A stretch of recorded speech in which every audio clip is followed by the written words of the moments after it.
Hi, I'm Rob Vanstone. I'm here with Leader Post Sports Department colleague Ian Hamilton, and we're here to talk all things Rough Riders, as is apropos this time of year. Welcome to 1964 Park Street.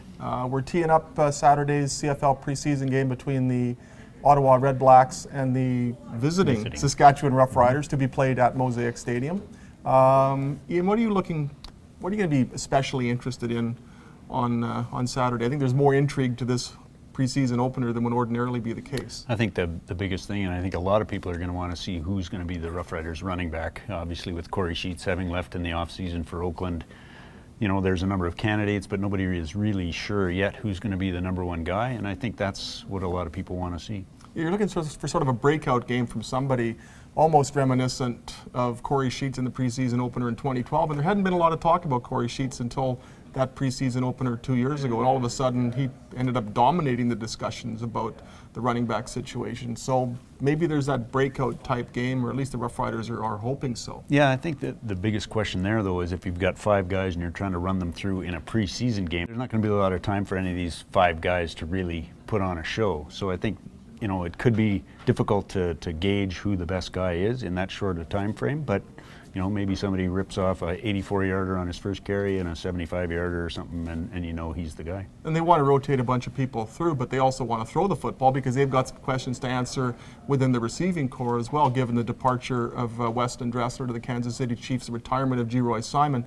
So that's an interesting balance too, because they need to get some answers as far as the receivers, whether it's Chaz Schillens or Brett Swain or Ryan Smith or whomever else. And really the same goes for the backup quarterback. I mean, who's number 2, who's number 3? Those guys are going to want to show their wares and their abilities in a short period of time as well.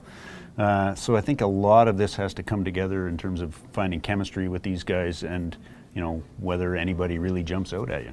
As far as the Redblacks being here for their debut of any sort of in any sort of official capacity, how much significance do you attach to that? How curious are you just seeing a new team playing its first game on the home sideline, oddly enough? Yeah, well, I think, you know, they've got a number of proven CFLers in Keith Sholigan and Henry Burris and, you know, some of those guys that they picked up in the expansion draft, as well as some guys they signed as free agents. It'll be interesting to see how they come together, but I'm not expecting to see a great deal from an expansion team. You know, maybe others are because of the fact that they're a veteran crew in a lot of cases, but I think for the home fan or the visiting fans, we'll want to see a lot from the visiting team in terms of who's playing where and whatnot. What Ottawa does, I think, is kind of secondary. But it's an interesting scenario playing out, because I think there's 2 teams that have more question marks than teams ordinarily would going into the preseason opener. The Rough Riders have some cavernous voids at some key positions. A solid nucleus remains, but there's still 2 superstars to replace. In Ottawa, it's their first game together. There's no continuity carried over into this season. So to me, normally preseason games are a good chance to surf the internet, but this one might actually bear watching, don't you think? Yeah, possibly. You know, obviously there's a lot of questions on both sidelines, and you know, we'll see what plays out Saturday.